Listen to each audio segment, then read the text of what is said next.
ឃើញថាថ្ងៃនេះខ្ញុំមកសូមចែកម្លែកបាទព័ត៌មានមួយអត់ឃើញថាកន្លងមករយៈពេល4-5 ឆ្នាំកន្លងមកអត់មានបងប្អូនសារព័ត៌មានណាធ្វើការផ្សព្វផ្សាយពាក់ព័ន្ធករណីហ្នឹងទេបាទព្រឹកមិញថ្ងៃ24ហ្នឹងហើយខែតុលាឆ្នាំ2025ខ្ញុំបាទជាមួយខាងទូរទស្សន៍ស្លឹករឹតបាទ TV online ហ្នឹងបានចូលដល់ទីតាំងហ្នឹងតែម្ដងគឺពាក់ព័ន្ធជាមួយស្ពានឈ្មោះស្ពានសុយត្រីបាទដែលនៅខាងព្រែកឆ្លងបាទស្ថិតនៅក្នុងឃុំជាំតាម៉ៅស្រុកមេមត់ខេត្តត្បូងឃ្មុំហើយមកចាហៀងបាទបងប្អូនមើលរូបភាពណាមកចាហៀងខាងនោះបាទខាងឃុំប្រមាឆ្លង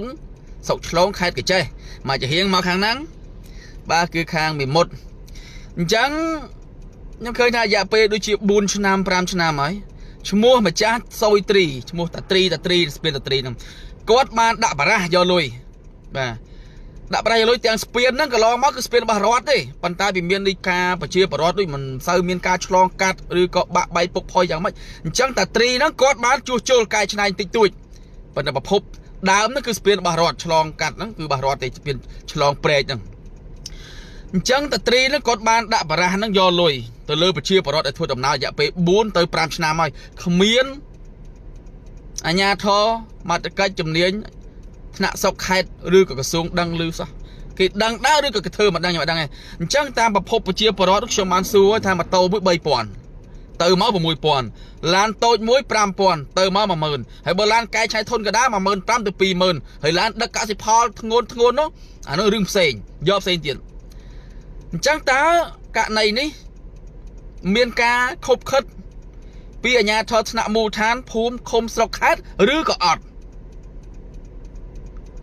មួយទៀតតើមានការដឹងឮពីអាជ្ញាធរភូមិឃុំស្រុកខេត្តដែរឬទេដោយសារមានប្រជាពលរដ្ឋហ្នឹងគាត់ត្អូញត្អែបងប្អូនខ្លះហ្នឹងគាត់មានកូនឡានមួយកែដឹកអីតិចតួចឆ្លងហ្នឹងគឺគាត់ទៅមកត្រូវអស់ 10000 ទៅ 15000 ម៉ូតូទៅមកត្រូវអស់ 6000គាត់ត្អូញត្អែហើយរយៈពេលដូចជា 4-5 ឆ្នាំអញ្ចឹងខ្ញុំគាត់តែចង់បាទធ្វើព័ត៌មានឲ្យបងប្អូនមហាជនដឹងបានជ្រាបថាតើស្រុកមេមត់ឬក៏បណ្ដាខេត្តស្រុកផ្សេងទៀតមានដូចកន្លែងហ្នឹងទីតាំងនឹងអត់ស្ពានតាត្រីនឹងអត់សុយត្រីនឹងអត់មានអត់ឬក៏មានកន្លែងហ្នឹងទេមកជាហៀងប្រទេសតែដាក់ដែលយកសម្បត្តិរបស់រដ្ឋនេះសាធារណៈរបស់រដ្ឋនេះតែខ្ញុំមិនដឹងទេប្រឡងមកថាផ្លូវហ្នឹងកន្លែងហ្នឹងស្ពានហ្នឹងលុយខេត្តឬលុយក្រសួងអភិវឌ្ឍជនបទឬក៏លុយជាតិលុយមិនខ្ញុំមិនដឹងទេអញ្ចឹងតើបណ្ដាខេត្តស្រុកណាខ្លះដែលមានអញ្ចឹង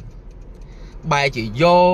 សម្បត្តិរបស់រដ្ឋសាធារណៈរបស់រដ្ឋទៅកែច្នៃខົບខិតគ្នាអំពើពុករលួយទៅយកលុយដាក់ខ្សែដាក់បារះយកលុយហើយទាំងប្រជាពលរដ្ឋកើតទុំសុកចិត្តមិនទទួលយកបានរយៈពេល5ឆ្នាំ 4-5 ឆ្នាំហើយអាជ្ញាធរខ្ញុំសួរហើយព្រឹកមិញខ្ញុំបានសម្ភាសទៅលោកអី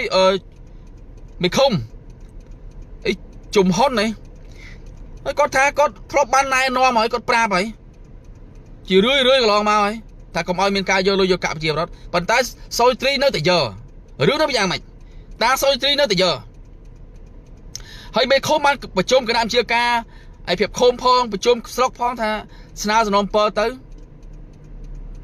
ថ្នាក់ដឹកនាំខេត្តទៅក្រសួងធ្វើម៉េចឲ្យមានការកសាងផ្លូវធ្វើម៉េចកុំឲ្យមានការយកលុយយកកាក់ហើយបងប្អូនណាខ្ញុំមិនបានថតចេញមិនដាច់ផ្លូវចេញពីផ្លូវចិនទៅមើលទៅដល់ស្ពានហ្នឹងដីប្រហែលជា3គីឡូហើយផ្លូវបើតាមខ្ញុំស្មានមើលផ្លូវដែលចាក់កស៊ូនេះគឺផ្លូវបើមិនក្រសួងអភិវឌ្ឍជនបទលុយខេត្តធ្វើមើលទៅដល់ស្ពានហ្នឹងបាទខ្ញុំវាកោតសរសើរខ្ញុំឆ្ងល់ខ្លាំងមែនទែនឆ្ងល់ថាអាចធ្វើទៅរួចអញ្ចឹងលោកពូហៅលោកពូចុះលោកពូស្រេងលីអាបាល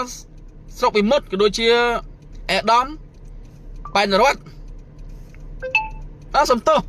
ប៉ែនកុសលបាទលោកពូប៉ែនកុសលជួយពិនិត្យចុះចុះអធិការកិច្ចផងមើលចាត់មន្ត្រីជំនាញចុះអធិការកិច្ចពិនិត្យមើលវាមូលហេតុអីបានជាមានឈ្មោះសុយត្រីនេះតាសុយត្រីនឹងយកស្ពានផ្លូវ របស់រដ្ឋទៅបិទទៅដាក់បារាសយកលុយប្រជាប្រដ្ឋទៅវិញឆ្លងកាត់ពីមីមុតទៅដីស្រុកឆ្លងប្រមាឆ្លងពីស្រុកឆ្លងឃុំប្រមាមកខាងស្រុកមីមុតឆ្លងមកជាងណាយកលុយរូបភាពមើលទៅពិនិត្យមើលទៅហើយប្រហែលខ្ញុំចុះទៅផ្ទាល់តែម្ដង